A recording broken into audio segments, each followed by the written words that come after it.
My name is Lydia, I'm 58 years old, and my only son told me that saving my life wasn't worth the money. I still remember the sound of the rain that night, soft, steady, and strangely soothing. It was the kind of Oregon drizzle that seeps through your coat and bones, but never seems to end. I sat by the kitchen window, listening to it fall, while my son Ethan scrolled on his phone across the table. The clock ticked between us like a slow heartbeat. I had spent 2 weeks rehearsing the words in my head. I didn't want to sound scared or weak, I just wanted my son to know what was happening. So finally, I took a deep breath and said, "Ethan, the doctors found something with my heart. They said I'll need surgery soon." He didn't look up at first, just kept scrolling. "How much is that going to cost?" he asked flatly. "About 47,000, I said, my voice small but steady. That's when he finally looked at me, only not with concern. His eyes were cold, calculating, as if I had just told him about a broken appliance. Not a failing heart. "Mom," he said, "don't waste money on doctors. It's just part of life. Everyone goes sometime." The fork in my hand froze halfway to my mouth. For a second I thought I'd misheard him. "Excuse me?" I asked, forcing a laugh. He shrugged. "You've had a good run, right? I mean, surgery at your age? It's risky and expensive. You should just let it be. Let it be." Like I was a wilted plant or a piece of furniture ready for the dump. I stared at him, the boy I'd raised alone after his father died, the boy I'd stayed up countless nights tutoring just so he'd get into college. My Ethan, the one who used to hold my hand crossing the street, was now telling me to accept death because it was cheaper. I wanted to shout, to slam my hand on the table, but instead, I just asked quietly, "You really think my life isn't worth saving?" He sighed, as though I was the one being unreasonable. "I just think you should be realistic. Medical debt destroys families. Don't make this harder than it has to be." It was almost funny he called it realistic. As if compassion was a childish luxury. After that, he went back to his phone, the blue light reflecting off his face like a mask. I didn't eat another bite. I just listened to the rain and wondered when exactly my son stopped seeing me as his mother and started seeing me as a liability. Later that night, after he'd gone home, I walked into my bedroom and sat on the edge of the bed. My late husband's photo was still on the dresser. I whispered to him, "Mark, if you could see our son now." My voice broke before I could finish. I thought about every sacrifice I'd made selling my wedding jewelry to pay for Ethan's tuition, skipping vacations, taking extra tutoring jobs to keep him in private school. All those years of scrimping and saving so he could have a better life. And now that same child was advising me to die cheaply. I felt something inside me snap, not my heart, but something deeper. Something that had been stretched thin for decades. A quiet anger rose in me, not fiery or loud, but cold and clear. Maybe he thought I'd do as he said. Maybe he assumed I'd curl up, accept my fate, and save him the trouble. But Ethan had forgotten who raised him. He forgot the woman who balanced 3 jobs while fighting through grief. He forgot the woman who never let him go hungry even when she did. He forgot that I wasn't weak, I was tired, yes, but never helpless. That night, I opened my old filing cabinet, the one where I kept my bills, insurance papers, and savings account information. I started sorting through every document, every statement. If my son wanted to talk about money, then money would be the language I'd speak. As I flipped through the papers, I saw the policy from the school district, the retirement fund, the small savings bonds, the deed to my home. They weren't much, but they were mine. I realized something important. Ethan had grown up thinking everything I owned would someday belong to him. Maybe that's why he could be so casual about my death, because in his mind, it was just the next financial transaction. But that night, as the clock struck midnight and the rain faded to silence, I made myself a promise. I wasn't going to die cheaply. If I couldn't heal my heart, I'd at least heal my pride. If my son thought I'd waste my money on doctors, he had no idea how much I was about to spend just not on medicine. On truth. On justice. On my own damn peace. The next morning, when Ethan called to check in, I answered with calm politeness. I told him I'd think about what he said, that I'd make smart financial choices. He sounded relieved, even cheerful, as though he'd talked me into surrender. But as I hung up the phone, a small smile crept across my face. Because what he didn't know was that I had already decided my next step. I was going to get better not just physically, but strategically. I would fight my illness, and if I survived, I'd fight something far worse: my son's greed. That night, I realized my heart wasn't my biggest problem, it was my son. Ethan didn't sound like a son anymore, he sounded like a man calculating his profits. After that dinner, things between us felt colder than the Oregon winter. A few days passed before I heard from Ethan again. When he finally called, it wasn't to ask about my health, it was to ask about my will. He tried to sound casual, like he was making small talk. "Hey Mom, just curious. Have you thought about, the future? Like, what happens if things don't go well?" I gripped the phone tighter. "Things will go well," I said softly. "The doctor said the surgery has a good success rate." "Yeah. But still," he continued, pretending concern. "You don't want everything to be messy afterward. It might be easier if I handle the house paperwork early, just to make sure things are in order." His tone was polite, but every word felt like a shovel digging my grave. I stayed quiet for a moment, long enough for him to ask, "Mom, are you there?" "I'm here," I finally said, "just thinking." The truth was, I wasn't thinking, I was remembering.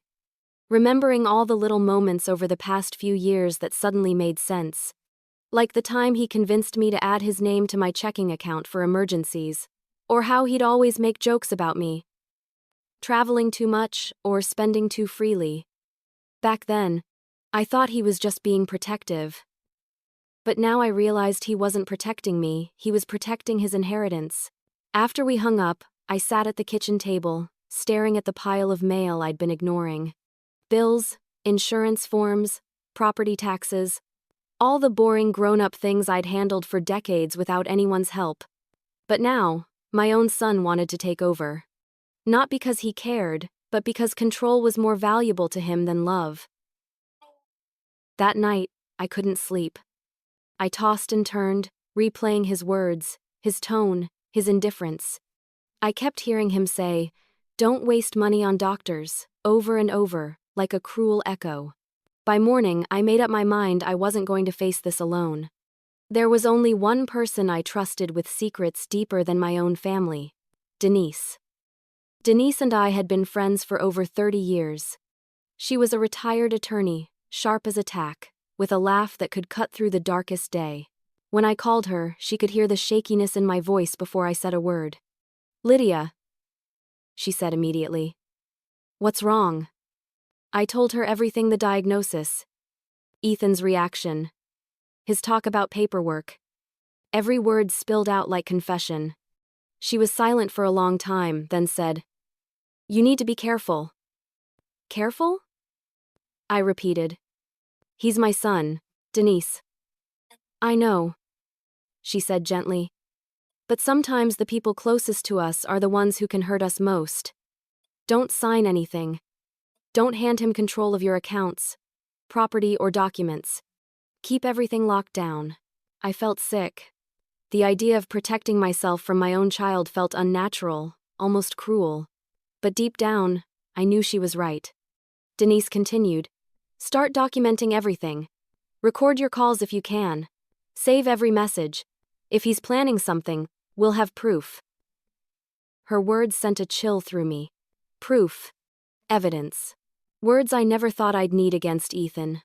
But as painful as it was, I promised I'd do it. That afternoon, I bought a small notebook and started writing. Dates, times, what he said, what I felt. It became my private journal of betrayal. In the days that followed, Ethan's tone grew bolder. He called more often, not to ask about my surgery but to check in about the house and my financial future. He even mentioned a friend of his, a lawyer who could help me with the legal stuff. Each call made my stomach turn. The warmth in his voice was gone, replaced by something mechanical, almost rehearsed. I used to think I knew my son's heart. Now it felt like I was talking to a stranger wearing his face.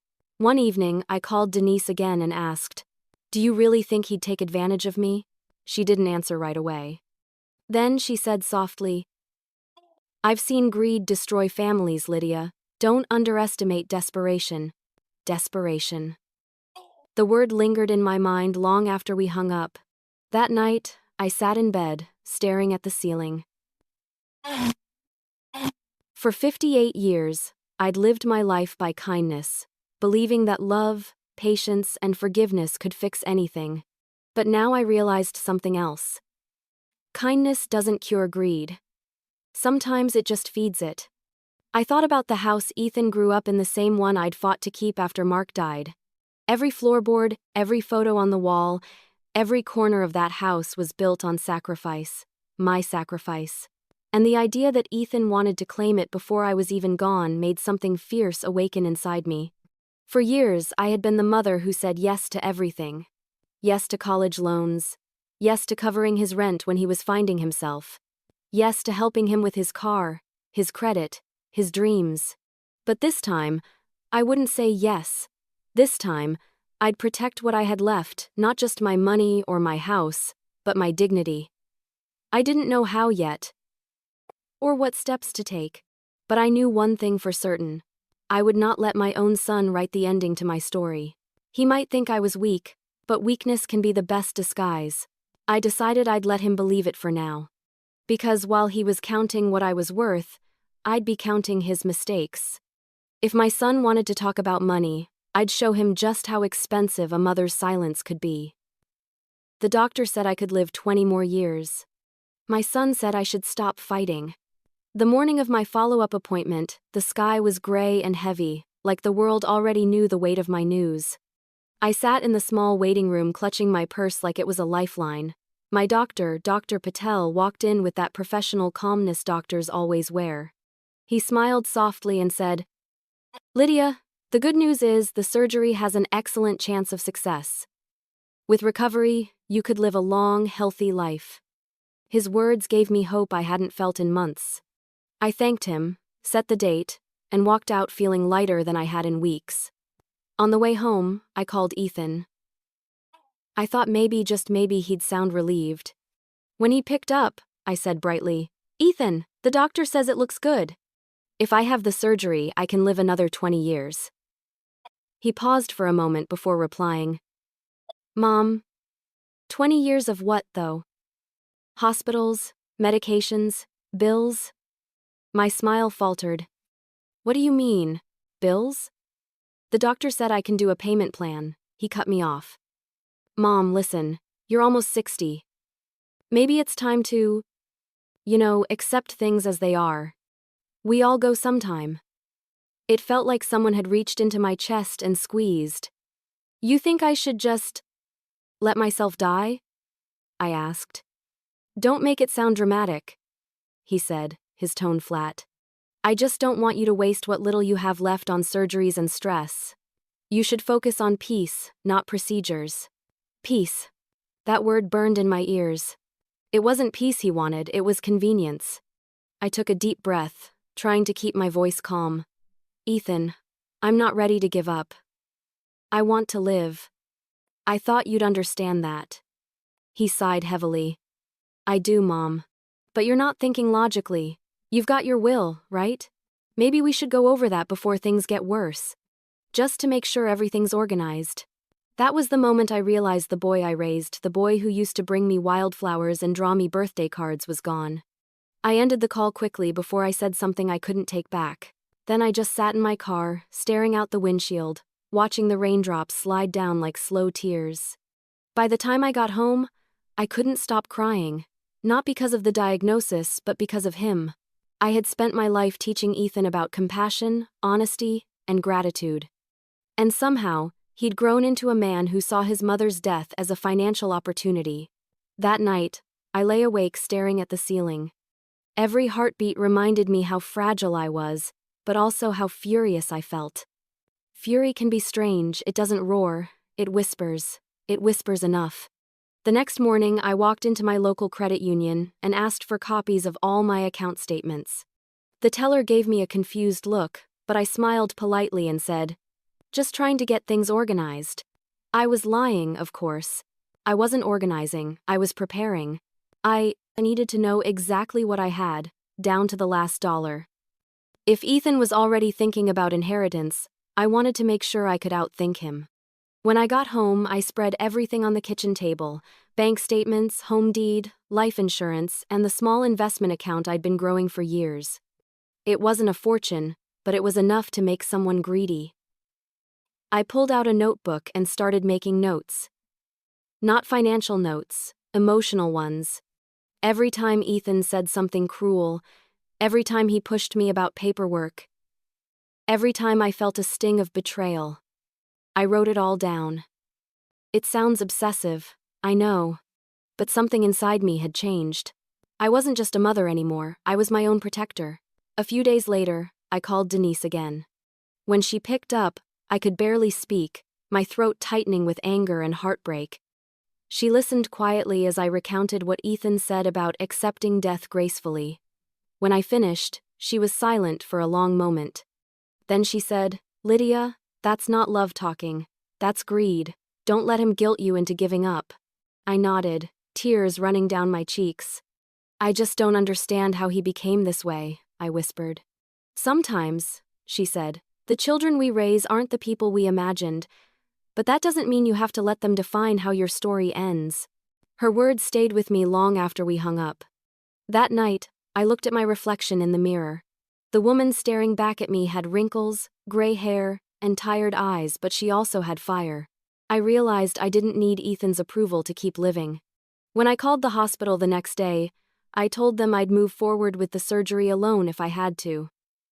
I didn't need Ethan's blessing, his money, or his sympathy.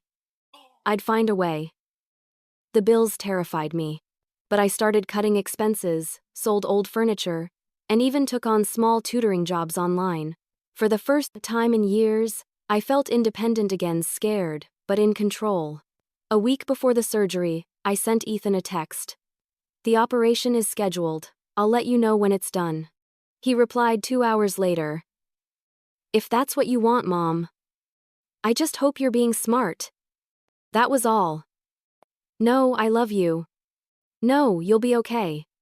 Just practicality disguised as concern. When I finally lay in that hospital bed, waiting for the anesthesia, I thought about him.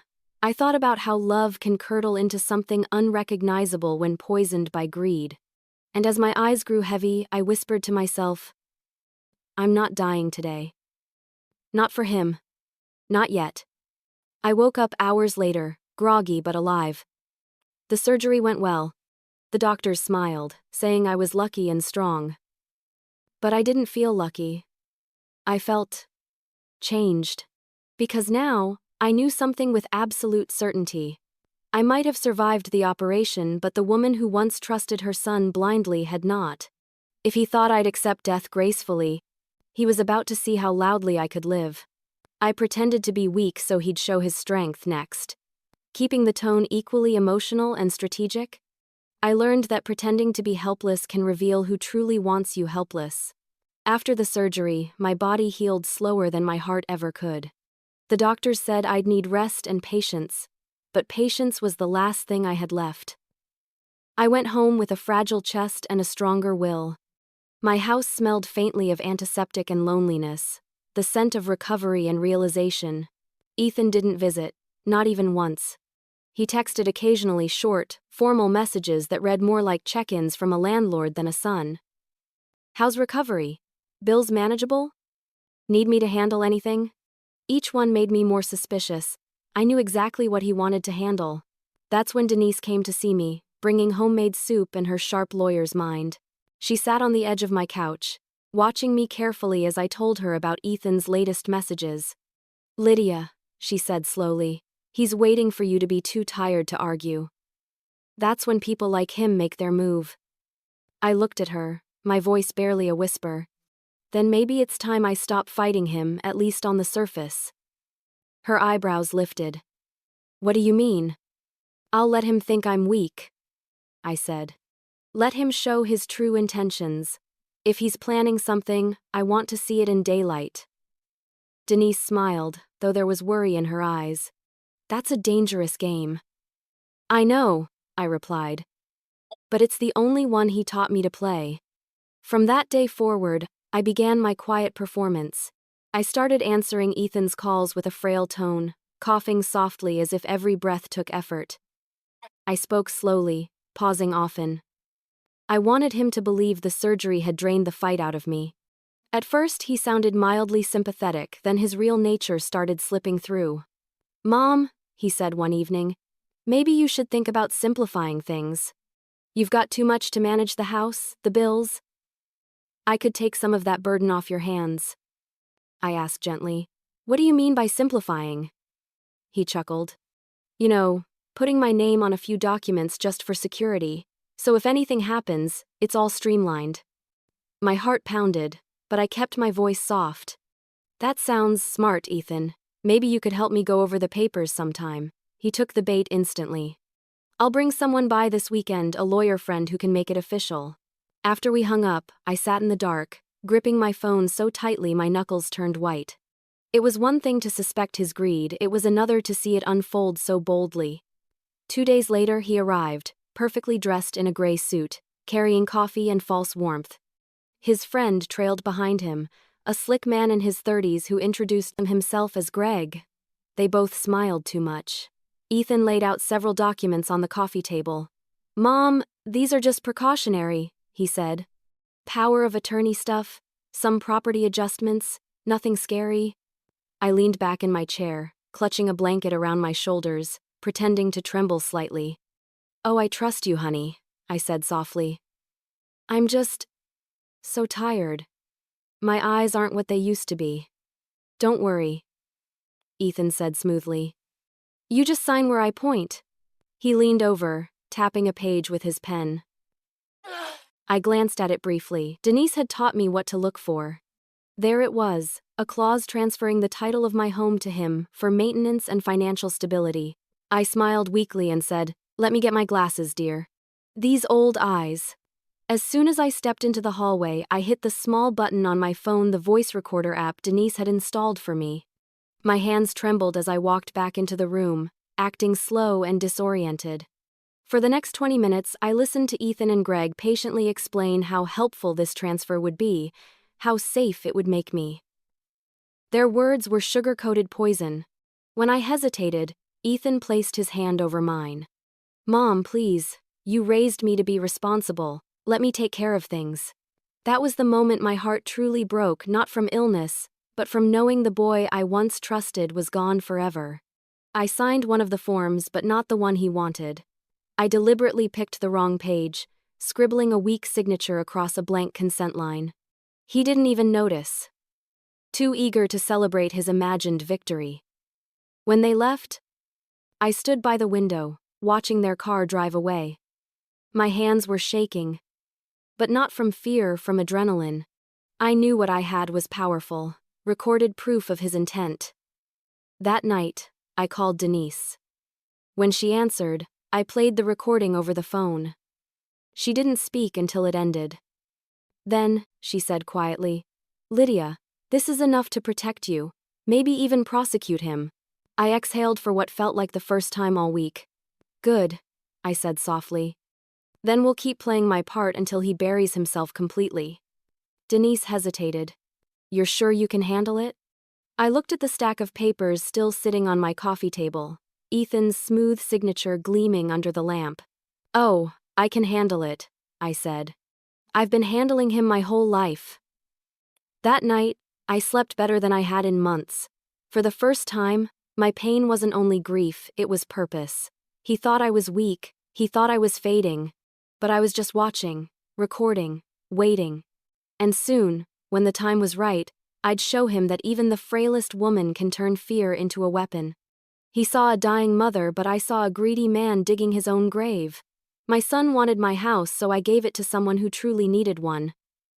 After Ethan's visit with his so-called lawyer, the air in my home felt poisoned. Every time I looked at the coffee table where those documents sat, I could still hear his voice, smooth, persuasive, practiced. But I wasn't the naive woman he thought I was anymore. For the next few days, I avoided answering his calls. I told him I was too tired or resting. In reality, I was spending every waking hour with Denise. She came over almost daily now, her briefcase full of legal pads and determination. When I played her the rest of the recording, she shook her head slowly. "Lydia," she said, "this isn't just unethical. What he did could count as coercion. We have everything we need to secure you." I nodded, the anger inside me simmering like a pot ready to boil. "I don't want to just protect myself, Denise," I said. "I want to make sure he never benefits from my death." She raised an eyebrow, impressed by my resolve. "Then let's start by rewriting your will." We sat at my kitchen table for hours that day, the same table where Ethan once did his homework. I could almost see his 10-year-old self sitting across from me, tongue between his teeth, scribbling math problems while I graded papers. That memory stung, but I pushed it away. I couldn't afford nostalgia anymore, not when my son had already buried his conscience. Denise began drafting a new will line by line, asking me questions in her calm, methodical tone. "Your assets include your home, your retirement funds, and the small investment account, correct?" "Yes," I answered. "And the car, though he already tried to sell it while I was dead." We both chuckled dryly, a shared bitterness hanging between us. When she was done, Denise slid the first draft toward me. "You can distribute your estate however you like. Have you decided who you'd like to include?" I looked out the window. The autumn trees were starting to lose their leaves, orange fading to brown, beauty giving way to barrenness. It reminded me of motherhood. You give everything, and one day, the branches stand empty. "Yes," I said finally. "I want to leave it all to the foster education fund, the one that helps teenagers who age out of the system. The kids who have no family. They deserve a home more than Ethan ever did." Denise smiled faintly. "That's beautiful, Lydia. And poetic justice, too." We worked late into the evening, crafting every detail carefully. The new will not only removed Ethan as my beneficiary, it included a clause specifying why. If he ever tried to contest it, the court would be presented with recordings, documentation, and written statements about his coercion. It wasn't just a will, it was a shield, a story of betrayal written in legal ink. When Denise left that night, I stayed at the table long after the lamps dimmed, staring at the papers. My name, my signature, my freedom. For the first time in months, I felt control returning to my hands. 2 days later, I went to the bank to place the signed will and evidence into a safety deposit box. I didn't tell Ethan, of course. I wanted him to believe I was still weak, still dependent on his help. The next time he called, his voice dripped with forced patience. "Hey, Mom, just wanted to check in. Did you think about the papers we went over?" I feigned confusion. "Oh, those things. I've been so tired lately, sweetheart. I can barely keep track of what's what." He chuckled.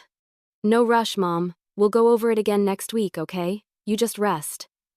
I could hear the satisfaction in his tone. He truly thought he was reeling me in. I let him believe it, because sometimes pretending to drown is the best way to lure a shark closer to shore. Over the next few weeks, I continued my performance.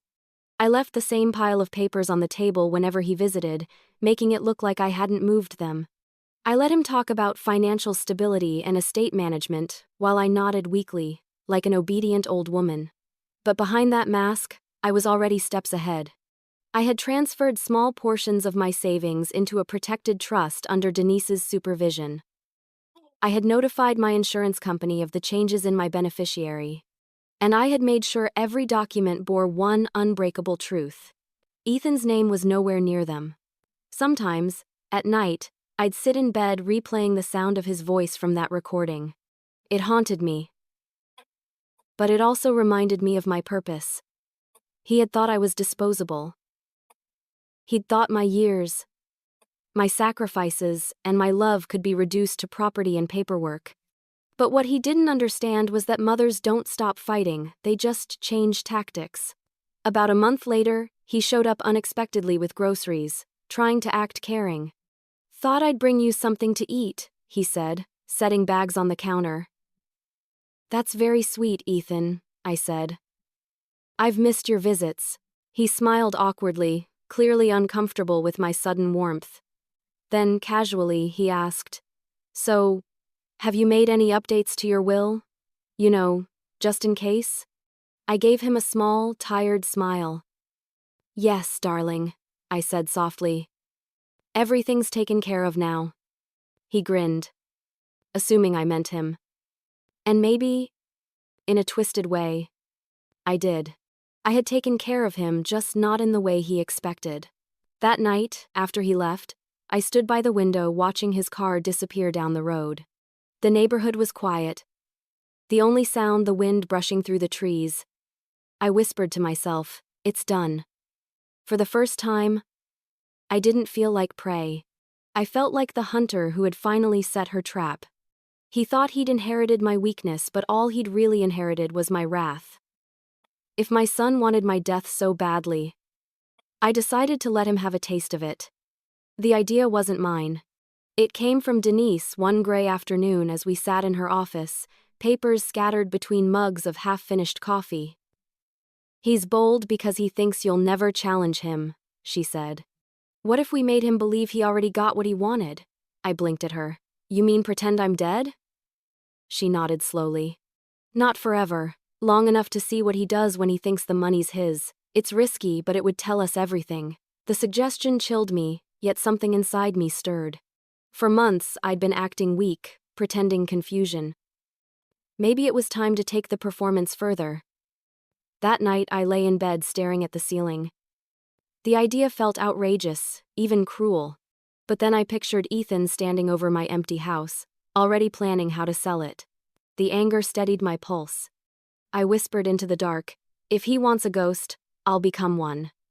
The next morning we began to plan. Denise handled the legal and technical parts, making sure the house was secure, forwarding my mail, notifying only a few trusted contacts. My neighbor, Mary, agreed to help by posting a simple obituary online. Lydia Morgan, beloved teacher and friend, passed away peacefully after a long illness. There would be no funeral. Just a small memorial gathering at the local church. I moved quietly into Denise's guest room on the outskirts of town. She insisted we keep my whereabouts secret even from mutual friends. The first night there, I sat by the window watching the streetlights flicker. My own reflection looked like someone else's, paler, colder. Maybe that was the point. 2 days later, the obituary went live. Denise kept her phone on speaker as we waited. It didn't take long. Ethan called her within an hour. Denise, I just saw something online about my mother, he said, sounding breathless but not broken. I'm sorry, Ethan, she replied evenly. It's true, she passed earlier this week. A pause, then his voice tightened. Did she leave a will? Denise gave me a quick glance and answered, Yes, she did. I'm handling it.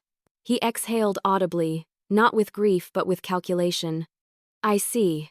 Well, I'd like to come by and discuss the estate when you're ready. When she hung up, we sat in silence. The truth of him was finally naked. Over the next few days, the illusion deepened. I watched everything unfold through Denise's laptop security camera footage from my house. Bank alerts, email notifications. Ethan wasted no time. He called the insurance company first, asking about policy claims. Then he went to my home, using the spare key I'd foolishly given him years ago. He moved confidently from room to room, opening drawers, flipping through folders. When he reached the cabinet where I once kept my checkbooks, he smiled like a thief discovering gold. Denise had hidden small cameras there, and I saw it all. Look at him, I whispered, unable to decide whether to cry or laugh. He didn't even wait a week. Denise shook her head. He's already committed breaking and entering. Let him keep digging. By the third day, Ethan had contacted a realtor about his property. He even tried to sell my old car, claiming it was part of his late mother's estate. The realtor, suspicious of his haste, checked public records and found my title still active. She called the police before completing the sale. When an officer arrived at the house, Ethan looked genuinely shocked. "There must be some mistake," he said. "My mother's gone." The officer's report, along with the camera footage, became part of our growing file. Each action he took was another knot in the rope he was tightening around himself. I should have felt triumphant, but instead I felt hollow. Watching him through a screen, rummaging through the life I built, was like attending my own wake. I thought about how many nights I'd stayed up sewing costumes for his school plays, how many lunches I'd packed. All those small acts of love reduced to paperwork and property. Denise tried to comfort me. "He's showing the world who he really is," she said softly. "That's what you wanted." "I wanted my son back," I murmured. "But maybe he was gone long before today." We let the charade run for one more week. Ethan called Denise several times, impatient to settle things. She told him the process would take time. Each conversation was recorded. His tone grew sharper, greedier. Finally, she said, "Ethan, there's a memorial service Saturday. You should come." He agreed without hesitation. Probably imagined shaking hands with people who'd pity him, maybe even praise him for being such a dutiful son. When the call ended, I turned to Denise. "He's really going to show up?" "Oh, he'll be there," she said, "and so will you." That night, I hardly slept. I kept picturing his face when he saw me alive. When the truth crashed down around him. Would he feel shame? Anger? Nothing at all? I didn't know. But I was ready to find out. I went to bed whispering a prayer, not for forgiveness, but for strength. Strength to stand tall at my own memorial.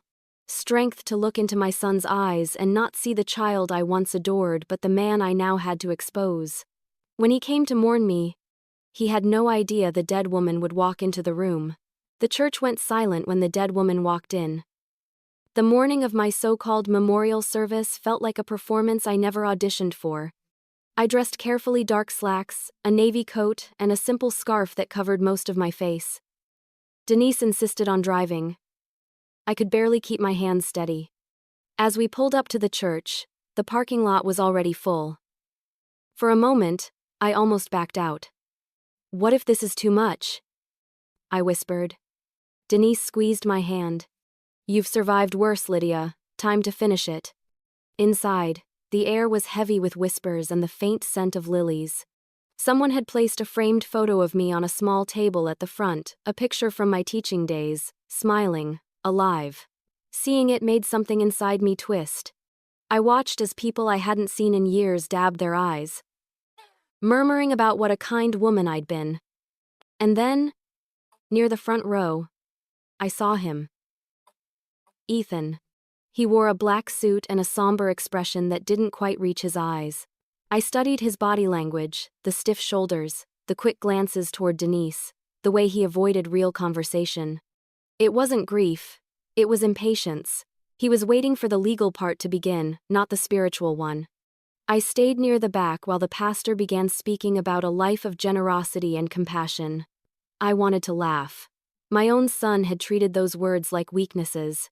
My pulse quickened as I watched him whisper to a man beside him, "Greg, the same lawyer who'd tried to trick me into signing away my home." They exchanged quiet, smug looks, as if the service were a formality before business resumed. Denise gave me a subtle nod. It was time. I pulled down my scarf, straightened my shoulders, and walked down the center aisle. The sound of my heels against the floor echoed through the church. At first, no one noticed. Then Mary gasped, her hands flying to her mouth. One by one, heads turned. Conversations stopped mid-sentence. Even the pastor fell silent. Ethan was the last to look up. When our eyes met, his face drained of color. He stood slowly, lips parting, unable to speak. "Hello, everyone," I said, my voice clear and steady. "I hear I've been greatly missed." A murmur rippled through the room. Someone dropped their hymnal. Denise stayed seated near the front, calm as ever, letting the silence stretch. Ethan stammered, "Mom? You're alive?" I stopped a few feet away from him. "Very much so. Though I must admit, it's interesting seeing who came to say goodbye and who came to collect." His mouth opened, then closed again. Greg shifted uncomfortably beside him. I could see sweat glistening at his hairline. What kind of game is this? Ethan demanded, his voice cracking. No game, I replied. Just truth. I wanted to see how long it would take you to try and sell my car, my house, and my memory. Turns out, not long at all. Gasps echoed around the room. I reached into my coat pocket and held up my phone. I have recordings, Ethan. Of every call, every visit, every word you and your friend here said about my so-called estate. Denise stood then, stepping forward with her usual calm authority. I can confirm that, she said. As Mrs. Morgan's attorney, I've already submitted the evidence to the proper channels. Ethan's composure cracked.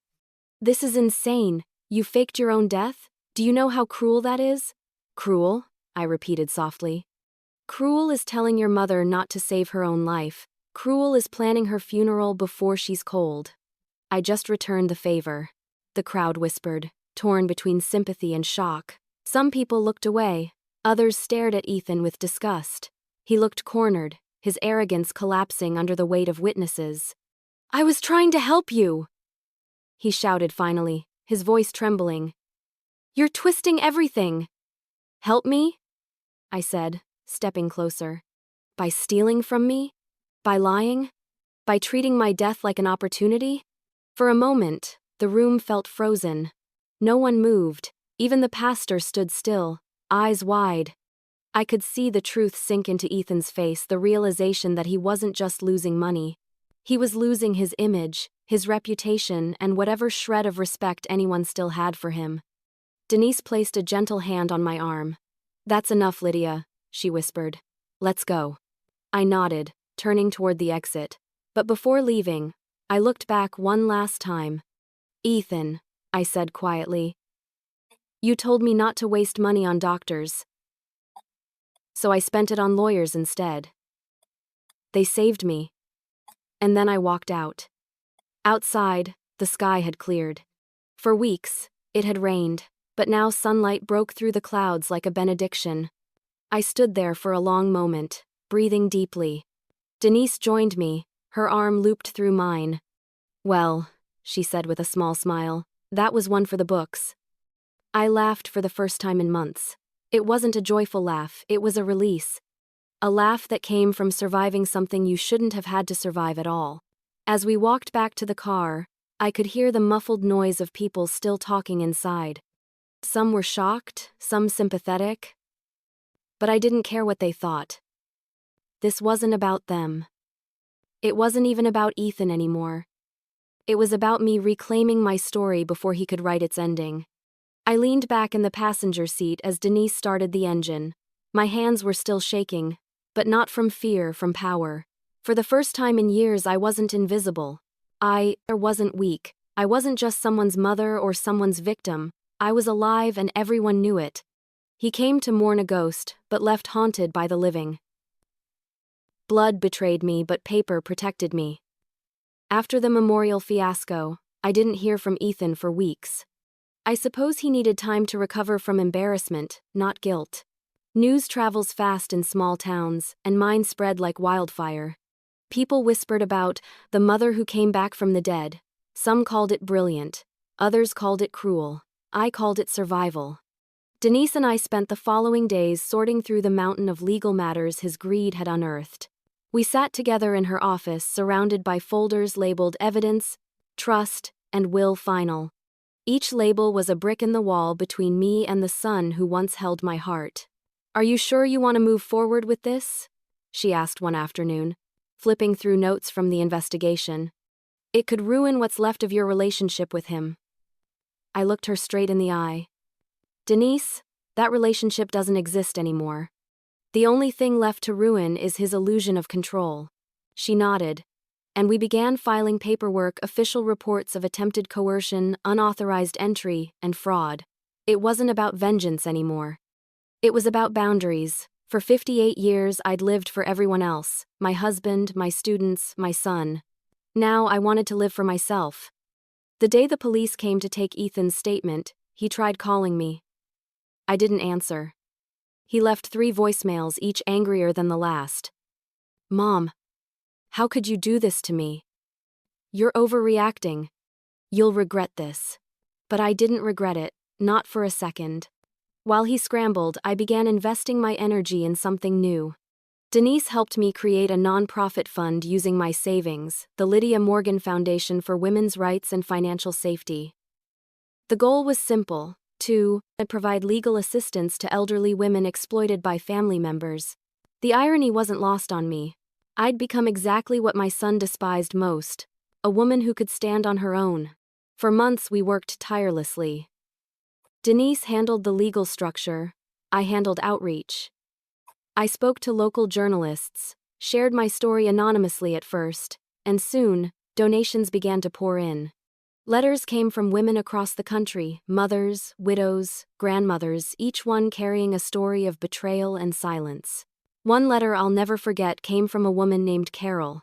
She wrote, "My daughter emptied my account while I was in the hospital. I thought I was alone until I read about you. I sat at my kitchen table, crying quietly, realizing that my pain had a purpose. If my story could protect even one woman from what I endured, then maybe all of this heartbreak was worth something." Ethan, meanwhile, was spiraling. I learned through mutual acquaintances that he'd lost his job after the story reached local media. His company couldn't ignore the bad press. The headline, "Son tries to steal mother's house after faked death exposé," had gone viral. Denise asked if I wanted to issue a statement, but I declined. "Let him speak for himself," I said. "His silence will say more than my words ever could." I'd thought that cutting him off would bring relief, but it didn't, not immediately. There were nights I'd lie awake, replaying memories of the little boy he once was, the way he used to hug me after nightmares, the drawings he made for me on Mother's Day. Losing a child to greed is like mourning someone who's still breathing. One evening, Denise joined me for dinner. "Over roasted vegetables and wine," she said. "You know, Lydia, you could have let this destroy you. Most people would have." I smiled faintly. I almost did. But then I realized something: Ethan took my trust, not my integrity. I refused to die. Bitter. She clinked her glass against mine. "To second chances, then." "To stronger women," I corrected softly. As weeks turned into months, my small foundation grew. A local news anchor asked me to appear on a televised segment about elder financial abuse. I hesitated, unsure if I could face public attention again. But Denise encouraged me. "This isn't about shame anymore," she said. "It's about leadership." So I went. I sat under bright studio lights, microphone clipped to my collar, and told my story not with anger, but with honesty. When the interviewer asked how I found the courage, I said, "Because silence was killing me faster than my heart condition ever could." After that, everything changed. The Lydia Morgan Foundation received national attention. Donations tripled. Lawyers from across the state volunteered their services. My small act of rebellion had turned into a movement. Still, every victory carried a shadow. Some nights, I'd stare at the empty chair across my kitchen table, wondering if Ethan ever looked back on what he'd done. Did he regret it? Or was he too proud to face himself? One afternoon, Denise walked in with a newspaper. She placed it on the counter and said, "You should see this." The headline read, "Local son countersues mother for defamation." I felt my stomach drop. "He's really doing this?" She nodded grimly. "He claims the story ruined his career and reputation." I laughed bitterly. "He ruined his own reputation. All I did was survive." Denise leaned against the counter, her arms folded. "We'll handle it. You have evidence, mountains of it." "But Lydia?" She paused. "He's not finished with you yet." I looked at the paper again, tracing the letters of his name. The boy I'd once tucked into bed was now suing me for telling the truth. It was heartbreaking, yes, but not surprising. Love had turned into litigation, and for the first time, I accepted it. Because I had finally learned that sometimes, protecting yourself means choosing contracts over comfort, lawyers over love. And when Ethan realized I wouldn't back down, he decided to strike back. When a greedy man has nothing left to lose, he starts burning what little love remains. I should have expected it. After everything Ethan had done, after every lie, every betrayal, it was only a matter of time before he struck back. But still, the moment Denise laid the thick stack of papers on my kitchen table, my breath caught. "He's suing you," she said quietly. I stared at the envelope as if it were a coiled snake. "For what?" She took off her glasses and rubbed her temples. "Defamation and emotional distress. He's claiming that your story, your public interviews, and the viral article damaged his reputation and caused him mental suffering."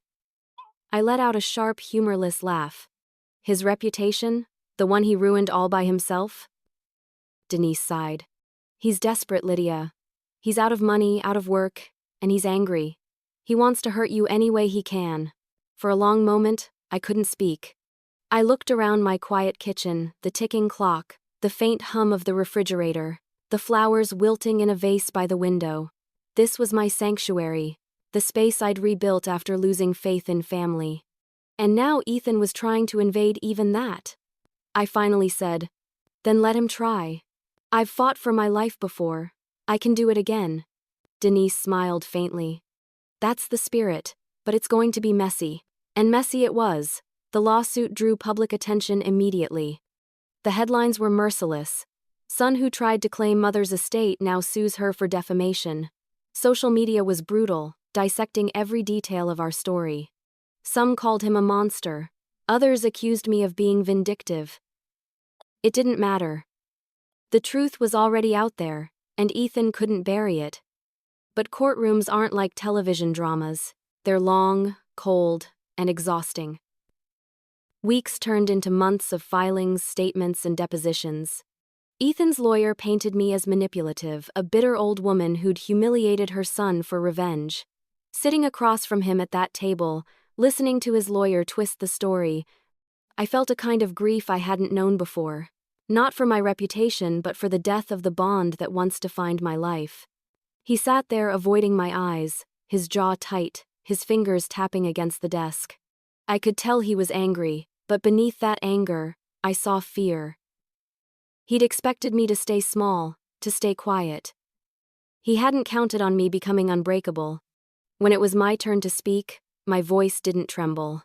I told the court what happened, the phone calls, the fake documents, the recordings, the false concern. I spoke about how he told me to accept death gracefully. How he stood in my house pretending to care while trying to take everything I had. At one point, Ethan muttered under his breath, "She's lying." I looked straight at him. "I have the recordings," I said evenly. That shut him up. The judge asked questions, Denise presented evidence, and one by one, Ethan's excuses crumbled. The courtroom, once tense and uncertain, grew still. The truth doesn't shout, it settles over people like a quiet realization. When the verdict finally came, it was swift. The judge dismissed his case entirely, labeling it frivolous and retaliatory. Ethan was ordered to pay my legal fees. Denise squeezed my hand under the table. "You did it," she whispered. But I didn't feel victorious. As I looked at my son sitting there, face pale, eyes hollow, all I felt was a deep, aching sorrow. Once, those same eyes had looked up at me with love and trust. Now, they held only resentment.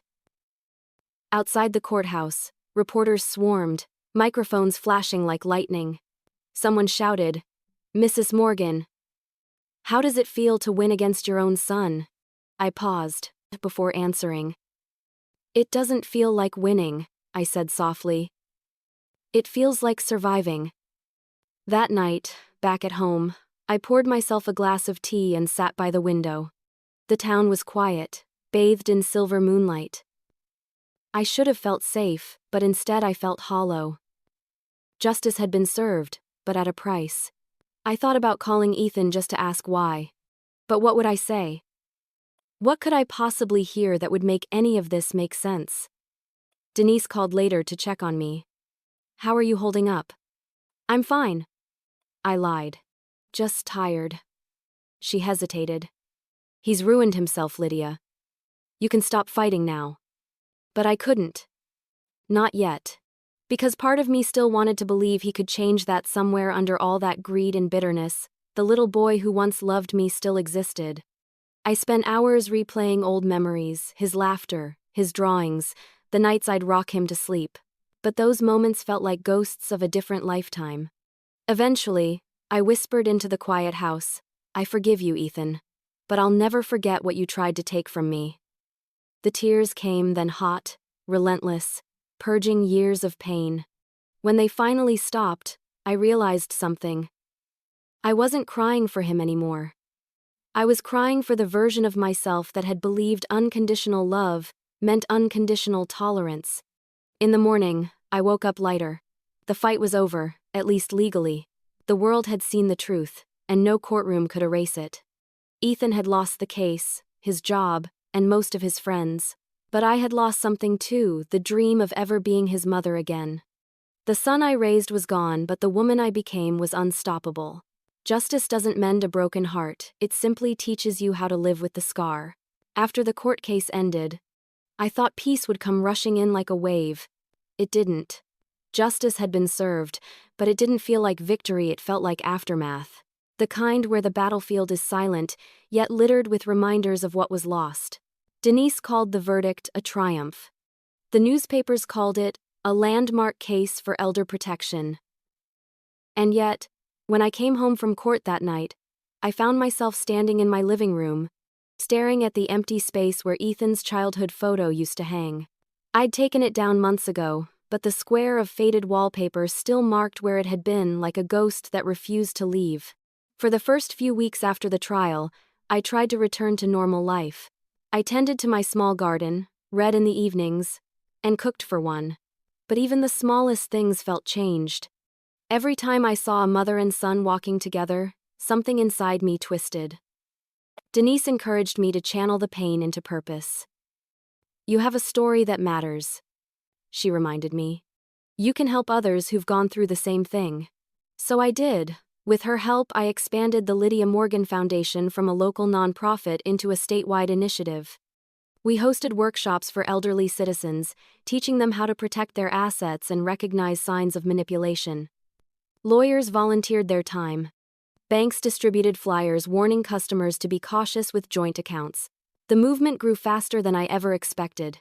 Sometimes, when I spoke at community centers, I would scan the audience and see faces filled with quiet pain, widows, grandmothers, retired teachers, each one carrying their own private war. When I told them my story, they didn't gasp in shock, they nodded in recognition. One woman came up to me after a talk, tears streaming down her cheeks. "My son did the same thing," she whispered.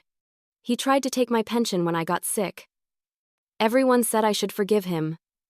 But hearing you speak, it made me realize forgiveness doesn't mean surrender." Her words stayed with me. I went home that night and sat by my window again, the moonlight spilling across my hands. For the first time in a long while, I didn't feel alone. The media attention brought change I never expected. A state senator reached out to me about drafting a bill to strengthen legal protection for elderly victims of family exploitation. I agreed to help, attending meetings, sharing my testimony, and reviewing proposals. When the law finally passed 6 months later, I sat in the gallery of the state capitol, tears streaming down my face as they announced its name, the Lydia Morgan Act. It was surreal. The woman who once thought she'd die forgotten was now part of something that would protect thousands. After the ceremony, Denise squeezed my shoulder. "Mark would be proud," she said softly. I smiled through the tears. "Maybe Ethan will be too someday." She didn't answer, but her silence said everything. The truth was, I hadn't seen Ethan since the trial. He'd moved to another city, changed jobs, and kept his distance. I sometimes caught myself wondering how he was if he slept at night. If guilt ever gnawed at him the way heartbreak still gnawed at me. But I never reached out. Justice had taught me boundaries. There was a time I thought motherhood meant forgiving everything. Now I knew that real love sometimes means letting go even when it breaks you. Months later, I received a letter in the mail with no return address. Inside was a single sheet of paper. In Ethan's handwriting were 4 words, "I'm sorry, Mom. Always." I sat there staring at it, my chest tightening. There was no explanation, No plea for forgiveness, just those 4 words. I pressed the paper to my heart, unsure if the ache I felt was pain or peace, maybe both. Denise found me sitting there when she stopped by later that evening. She saw the letter and asked softly, "Are you going to respond?" I shook my head. "Not yet, maybe someday." "Do you believe he means it?" she asked. I thought about it for a long moment before answering. I think he wants to mean it. That's a start. The sun was setting outside, painting the world gold and crimson. For the first time, I allowed myself to breathe without the heaviness of resentment. Justice hadn't healed me, but it had given me perspective. It taught me that you can't fix people who don't want to be fixed. You can't rewrite someone's heart. You can only protect your own, and hope that someday they learn what yours endured. That night, I framed the letter and placed it on my desk, not as a symbol of reconciliation, but as a reminder of everything I'd survived. Before going to bed, I whispered a small prayer, not for revenge, not for justice, but for wisdom. Wisdom to let time do what laws couldn't. Wisdom to stop trying to make sense of why my son became a stranger. And wisdom to find peace in knowing I'd done everything I could. Justice didn't heal me, but it taught me that strength isn't in winning battles. It's in learning when to stop fighting. Forgiveness doesn't mean forgetting, it just means I was tired of bleeding. It had been almost a year since the trial ended when I saw Ethan's name again, not on a legal document this time, but in a message. It was short, hesitant, and almost childlike. "Mom, I know I don't deserve it, but could we talk?" I must have read that sentence a dozen times, my heart thudding painfully. After everything, after the lies, the greed, the courtroom, he wanted to talk. Part of me wanted to delete the message and move on. The other part, the part that still remembered his laugh when he was 5 years old, wanted to see if there was anything left of my son beneath the wreckage. Denise told me to think carefully. "You don't owe him anything, Lydia," she said. "I know," I replied. "But maybe I owe myself closure." So a week later, I found myself standing outside the small apartment complex where he now lived. The building was plain, worn down, with chipped paint and a flickering light above the entrance. I took a deep breath before knocking on the door marked 3B. When it opened, I barely recognized him. Ethan looked thinner, older. The arrogance he once wore like armor was gone, replaced by exhaustion. His eyes, those same green eyes that used to light up when he ran into my arms, looked dull, haunted. "Mom," he said quietly. For a moment, neither of us moved. Then I nodded. "Hello, Ethan." He stepped aside awkwardly, letting me in. The apartment was small, cluttered, and smelled faintly of stale coffee. Papers covered the table, unpaid bills, I assumed. I noticed a half-packed box in the corner, like he was getting ready to move again. "Do you want some water?" he asked, already knowing I'd refuse. "No, thank you." We sat opposite each other, a small wooden table between us. The silence felt thick, stretching out until he finally broke it. "I know you don't have a reason to believe me," he began, voice trembling slightly, "but I am sorry. For everything." I said nothing. He continued, words spilling out faster now. "When Dad died, I got scared. I thought losing you would destroy me the same way losing him did. But when you got sick, instead of facing it, I tried to control it, control you. And then it became about money and pride, and I didn't even see what I was turning into." He rubbed his eyes, ashamed. When you faked your death, it shocked me. Not because you fooled me, but because I realized that's what I'd turned you into. Someone who had to hide to find the truth." My throat tightened. For months, I'd imagined what I'd say to him if this moment ever came. I thought I'd scream or lecture him or walk out. But all that came out was a quiet sigh. "Do you know what hurt the most, Ethan?" I asked softly. "It wasn't the greed. It wasn't the lawsuit. It was realizing that my son didn't think my life was worth saving." His eyes filled with tears. "I know. And I hate myself for it every day." I studied him for a long moment. He looked so small now, stripped of the smugness and control. Just a man who'd finally met his own conscience. "I can't erase what you did," I said. And I can't go back to who I was before. But I can choose not to carry this anger anymore. I've been carrying it like armor, and it's heavy. He nodded, tears rolling down his cheeks. I don't expect forgiveness. Good, I said gently. Because forgiveness isn't for you. It's for me. He blinked in confusion. What do you mean? I mean I forgive you so I can breathe again, I said. Not because you earned it, but because I refuse to let bitterness own me anymore. He covered his face with his hands, sobbing quietly. For the first time in years, I didn't feel rage or pity, I felt release. We sat in silence for a while. The air between us was fragile but human again.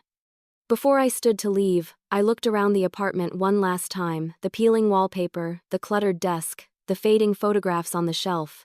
It wasn't much, but it was his new beginning. I hope you find peace, Ethan.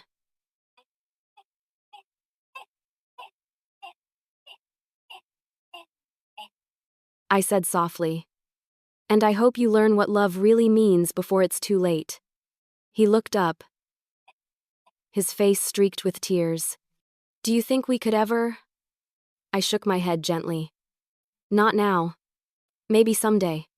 But not now. At the door, he said. Mom.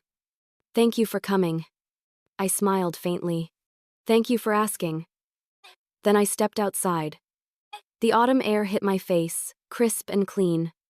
As I walked toward my car, I realized how light I felt. For the first time, I wasn't looking backward. I wasn't Lydia the betrayed mother or Lydia the survivor. I was just Lydia, the woman who'd lived through hell and walked out whole. Denise called me later that night. So, she asked, how did it go? I let him go, I said simply. And maybe that's the kindest thing I've ever done. She was quiet for a moment, then said, I'm proud of you. I smiled, staring out at the night sky. So am I. I didn't forgive him for his sake, I did it so I could finally live again. My last document wasn't revenge, it was redemption. After visiting Ethan, something in me shifted. For years, my life had been a series of battles against illness, betrayal, and grief. But as I sat in my quiet house afterward, surrounded by the hum of the evening, I realized I didn't want the story of my life to end in anger. I wanted it to end in peace, so I decided to write one final will. Not out of bitterness, but out of clarity. Denise came over the next morning, coffee in hand, her expression soft but curious. I had a feeling this call was coming, she said, setting down her briefcase. I want to make some changes, I told her. The last will protected me. This one should protect my purpose. She smiled, knowingly. Then let's begin. We sat at my kitchen table again, the same table where my life had broken and rebuilt itself so many times. Denise spread out the papers while I stared out the window at my garden. The hydrangeas were blooming, bright and defiant, refusing to wither even as the air grew colder. I took it as a sign. I don't want this will to be about punishment, I said quietly. It needs to be about legacy. Denise nodded. Tell me what you want. Lydia. I took a deep breath and began. Everything I own, my house, my savings, my remaining assets I want donated to the Foster Education Fund. They gave me purpose when I had none. But there's something else I'd like to add. She looked up from her notes. Go on. I want a small educational grant set up in Ethan's name, I said. My voice steady. It'll fund classes for young adults who've made serious mistakes but are trying to rebuild their lives. The grant should only exist if he completes 100 hours of community service. Denise blinked in surprise. You're giving him a second chance? I smiled faintly. I'm giving him the chance I once wished someone had given me to do better. She studied me for a long moment, then said softly, You've come a long way, Lydia. We spent the afternoon drafting every detail. This time, the process felt different, lighter, freer. There was no fear hiding beneath my pen strokes, no bitterness guiding my decisions, just intention. When I signed my name at the bottom of the final page, I felt a quiet stillness settle over me. It wasn't triumph or sorrow, it was completion. Denise gathered the papers carefully. I'll file everything first thing tomorrow, she said. Are you sure this is how you want it? Yes, I said without hesitation. I've spent too much of my life letting other people decide what I deserve. This time, I'm choosing my own ending. After she left, I sat by the window, watching the sun dip behind the trees. The light filtered through the glass, warm and golden, filling the room with a peaceful glow. For the first time, I didn't feel like the woman who'd been betrayed. I felt like someone who had rewritten her own story. Over the next few weeks, I downsized, quietly donated furniture, boxed up old photographs, and gave away books to the local library. I kept only what mattered: a few letters, Mark's wedding band, and a single photo of Ethan as a child. In it, he's missing his front teeth, grinning proudly as he holds up a messy crayon drawing that says, "Mom, you're my hero." I placed that photo in a small wooden frame on my desk, beside a new plaque that read, "Strength is not about never falling, it's about standing up differently each time." I started journaling again too, not about pain but about perspective. I wrote about survival, forgiveness, and freedom, the 3 lessons my life had taught me, carved in the hardest way possible. Sometimes I'd walk through the garden, feeling the cool breeze against my face. The heart that once threatened to give out now beat steadily, quietly reminding me that endurance isn't always loud, it's sometimes as soft as a steady pulse after chaos. Denise came by one evening to drop off the official notarized copies of the will. She handed me the sealed envelope and smiled. "It's done," she said. I held it for a long moment before setting it on the table. "Funny," I said softly. "This little packet of paper represents every storm I've survived." Denise laughed gently. "Then you've weathered them well." "I had the best lawyer," I replied with a wink. She raised her glass of tea. "To new beginnings. To peaceful endings," I countered. We toasted in the fading light, 2 women who'd fought different battles but found the same strength. That night, after she left, I went outside one last time before bed. The garden glowed faintly under the moonlight, the petals trembling in the wind. I whispered into the air, "It's all settled now, Mark. I did what I had to do." And for the first time, I truly felt his presence not as memory, but as peace. When I went back inside, I turned off the lights and stood at the doorway to my study. The final will sat neatly in its envelope on my desk, waiting for its future. I smiled, feeling a quiet pride bloom in my chest. Ethan had taken my trust, but not my grace. He had taken my silence, but not my voice. I may have spent my money on lawyers, but what I bought in return was priceless. My legacy wasn't built on what I left behind, it was built on what I refused to lose. When my heart finally gave out, it wasn't from pain, it was from peace. The years after the final will pass quietly, like soft music fading at the end of a long song. I spent most of my time tending my garden, writing, and volunteering at the community center. My foundation continued to grow beyond what I ever imagined. I was no longer just Lydia Morgan, the woman whose son betrayed her. I had become something else, proof that even broken hearts could build something lasting. My health, though, began to decline again. It wasn't sudden or tragic. It was gentle, like the dimming of a light at dusk. I knew the signs. The fatigue that clung longer, the shortness of breath, the way my hands trembled when I poured tea. My heart had fought bravely for years, but I could feel it slowing down. One afternoon, I went for a walk through the garden behind my home. The hydrangeas were in full bloom again, bursting with color. Proud and alive. I smiled, thinking how much of my life had been mirrored in those flowers, fragile, yet persistent. Denise joined me, as she often did, her laughter echoing across the yard. "You've built quite a life here, you know," she said as we sat on the bench beneath the oak tree. I looked around, breathing in the scent of damp earth and sunlight. "Yes," I said softly. "And for once, it's mine," she smiled. "Do you ever think about him?" I nodded. "Every day. But not the way I used to. The pain's quieter now. He's out there living his life, I hope. I like to think he found a way to make peace with himself." Denise rested her hand on mine. "You already made peace, Lydia. That's enough." I smiled faintly, but in my heart, I knew I still had one goodbye left to make. That night, I took out my journal and wrote a letter, the kind you only write once in your life. I dated it, folded it carefully, and sealed it in an envelope. On the front, I wrote Ethan's name. Inside were no accusations, no reminders of pain, just gratitude for the lessons, the strength, the closure. A few weeks later, I called Denise and said, "When it's time, please make sure he gets the letter."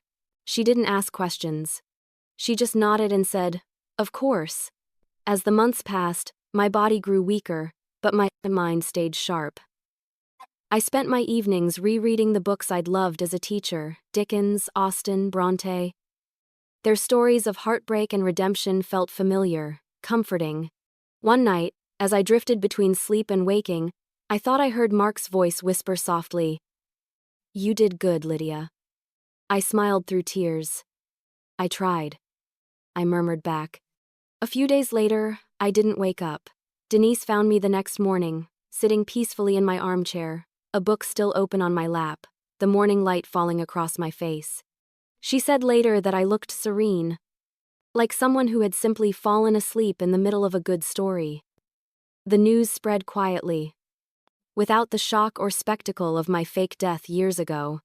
This time, it was real, and yet, it carried no tragedy. The local paper ran a small obituary.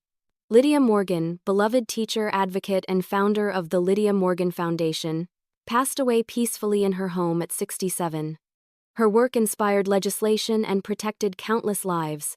She is remembered for her strength, her compassion, and her unshakable grace. The funeral was small but full of warmth. Friends, former students, and members of the foundation filled the chapel. There were flowers everywhere, soft whites and pinks, just how I'd wanted. Denise stood at the podium and spoke with a steady voice. "She was the bravest woman I ever met," she said. "She taught me that justice isn't about punishment, it's about truth, and she lived that truth until her last breath." Many people cried that day, but Denise said it didn't feel like mourning, it felt like celebration. And somewhere far away, Ethan received the news from Denise, along with the letter I had left for him. He sat alone in his apartment for a long time before opening it. My handwriting was shaky but still mine. "My dear Ethan, if you're reading this, then my journey has ended. I don't want you to feel guilt, only understanding. Life gave us both more pain than we expected, but it also gave us the chance to learn. I forgave you long ago, not because I forgot, but because I wanted you to have the space to become better. Please, use your life well. Be kind, be brave. Be the man your father and I once dreamed you'd be. And know that no matter what happened, you were always loved. Mom."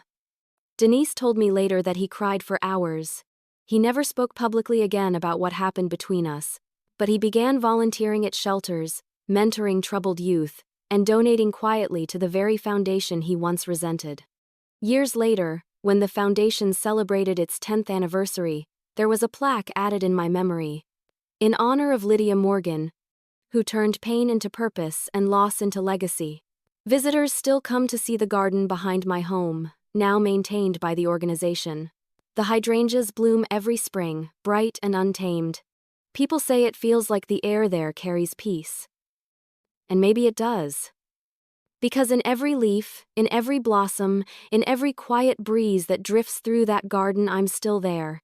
Even in death, I didn't disappear, I simply became the peace I had spent my life searching for. If you're hearing my story now, remember, money can buy silence, but it can never buy love. I used to wonder what would happen after I was gone. Would people remember me only as the woman whose son betrayed her, or as the mother who faked her death to find the truth? For a long time, that question haunted me. But life has a strange way of deciding what stories stay behind. Months after my passing, Denise and the board of my foundation began receiving hundreds of letters, messages from people across the country who had read about my case, seen the news features, or watched the documentaries inspired by it. My story had gone further than I could have imagined. It wasn't just local gossip anymore, it was a message. They said it gave them courage. They said it opened their eyes. They said it helped them leave situations where love had turned into control. A small production company reached out to the foundation with an idea to tell my story in full, not as a scandal, but as a lesson. Denise agreed, on one condition, that it focus not on revenge but on awareness and healing. The documentary aired under the title A Mother's Will. It opened with footage of my old home, the white fence, the garden full of hydrangeas, the sunlight flickering through the trees. My voice played softly over the images, recorded years earlier during one of my speeches. No one expects betrayal from their own blood. But if you ever find yourself forced to choose between your dignity and someone else's greed, choose yourself. Always. The film went viral within days. People shared clips online, quoting my words, posting photos of their own parents and grandparents with captions like, "Protect them before it's too late." Elder abuse hotlines reported record increases in calls from victims seeking help. Lawmakers from neighboring states referenced the Lydia Morgan Act as a model for their own legislation. And my foundation, my final creation, tripled in donations and outreach. Denise became its official director. She hired social workers, attorneys, and counselors to continue what I started. But she didn't stop there. She launched a program called the Second Chance Fund, using the grant I'd created in Ethan's name to help young adults rebuild their lives after financial crimes or family estrangement. The first recipient was a 3-year-old man named Marcus, who had stolen from his grandmother to feed a gambling habit. He completed the community service hours, graduated from therapy, and later joined the foundation as a volunteer. When he spoke publicly about his journey, he said, "I didn't just get a second chance because of Lydia Morgan. I learned what real accountability looks like." Denise said she cried the entire night after hearing that speech. Meanwhile, Ethan stayed out of the spotlight, though quietly, he became one of the foundation's largest anonymous donors. Denise discovered it only after tracing a series of generous contributions made under the name E.M. Heartline. She smiled when she told the board who it was, but never made it public. "He's not the same man anymore," she said softly. And that's all Lydia ever wanted. Years passed, and the foundation's headquarters moved into a larger building downtown. On the wall of the new lobby hung a portrait of me, nothing grand, just a photo of me smiling in my garden. Beneath it, a bronze plaque read, "For every woman who was told to stay quiet, and every mother who learned she could start again." Visitors often stop there first. Some leave flowers. Some stand silently, reading the inscription more than once. The staff say that even after years, the building still feels like it carries a heartbeat, gentle, steady, and unyielding. From what Denise told others, Ethan eventually visited the foundation himself. It was a quiet morning, no reporters, no cameras. He walked through the halls, reading the plaques and photographs, his eyes lingering on the one with his name on it, the community service scholarship he'd inspired. He stood there for a long time, tears slipping down his cheeks, and whispered something no one quite heard. After that visit, he began volunteering regularly, helping with outreach programs and speaking to young men about greed, guilt, and redemption. He never mentioned our story by name, but those who listened said his words carried the weight of lived regret. Every October, the foundation hosts a memorial event called the Garden Gala. They fill the stage with hydrangeas, the same kind I once tended. Denise begins each year's ceremony with my favorite line from my old journal. "Sometimes the heart breaks not to destroy you, but to make room for something stronger." Each time those words echo through the auditorium, there's a hush, a silence full of recognition, empathy, and courage. That's how my story became more than pain. It became a warning, a comfort, and a call to action. Not every betrayal ends with peace. Not every wound heals cleanly. But if my life taught anything, it's that truth outlives lies, and real love survives even the cruelest tests. So if you ever hear my story whispered somewhere, maybe as a headline, maybe as a lesson, remember this. I wasn't just the woman who was betrayed. I was the woman who rebuilt herself from the ashes of that betrayal and turned it into a beacon for others. I may have spent my money on lawyers, but in the end, I bought something far greater: justice that speaks for every silenced heart.